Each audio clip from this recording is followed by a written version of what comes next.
वाबडा UET सब division workers union chairman सिप्ते हसन और वाइस चेयरमैन साजिद अख्तर की जानब से हाजी मोहम्मद इम्तियाज़ लाइनमैन के एजाज़ में ज़हराना का इनकाद किया गया। तकरीब हाजी मोहम्मद इम्तियाज़ की रिटायरमेंट के हवाले से मुनक्कद की गई, जिसमें दोस्त अहबाब ने हाजी मोहम्मद इम्तियाज़ को गले में माला पहनाई और फूलों के गुलदस्ते पेश करते हुए मुबारकबाद दी। इस मौका पर मोहम्मद मेहरान मुश्ताक, मोहम्मद सईद, मोहम्मद अदनान, मोहम्मद अकमल, मियाँ फयाज, शहजाद गुजर, मोहम्मद सलीम, खालिद नज़र, खालिद हुसैन, हसनान मेहदी, हसन अली, हाफिज शबाज और दीगर ने भरपूर शिरकत की। इस मौका पर मीडिया से गुफ्तगू करते हुए शुरका ने कहा, आज जो ये सेरेमनी मुनक्कद की गई है वो हमारे एक बहुत ही अच्छे और बहुत ही प्यारे लाइनमैन मोहम्मद जाहिद जो कि आज रिटायर्ड हुए हैं। ये लाइनमैन के लिए बहुत बड़ा एजाज़ होता है कि वो अपने पूरे अज़ा के साथ रिटायर हो रहा है। और हमारा बहुत ही प्यारा साथी रिटायर हुआ है। आपने देखा है कि इतना अच्छा फंक्शन हुआ है, हर बंदे ने उसके मोहब्बतें बयान की हैं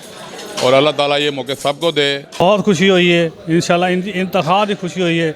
मेरा जिस तरह भरावां ने मेरा इंटरव्यू किया ना, मैं बड़ा खुश इन्हां दे उत्ते मज़ा आया। इन्हां जिंदगी जो जिहा नहीं होया तो ऐसा ही होना चाहिए। सारे भैन भरा मिल के जिस तरह भी ना मेरा तमन्ना मेरे आज की ये पुरवकार तकरीब यूईटी सब डिवीज़न में हाजी मोहम्मद इम्तियाज़ साहब जो कि रिटायर्ड हुए हैं अपनी सर्विस पूरी करके, उनके एजाज़ में ये तकरीब मुनक्कद की गई थी और अल्हम्दुलिल्लाह इन्होंने बड़े आसान तरीके से अपनी ड्यूटी सर अंजाम दी। हाजी मोहम्मद इम्तियाज़ ने मज़ीद कहा कि मैं दोस्तों का नहायत मशकूर हूँ जिन्होंने मेरे एजाज़ में इतनी बड़ी तकरीब का एहतमाम किया और इस तरह की तकरीबात होती रहनी चाहिए। कैमरामैन खुरम याज के साथ आरिफ भट्टी, लाहौर 24 न्यूज़ लाहौर।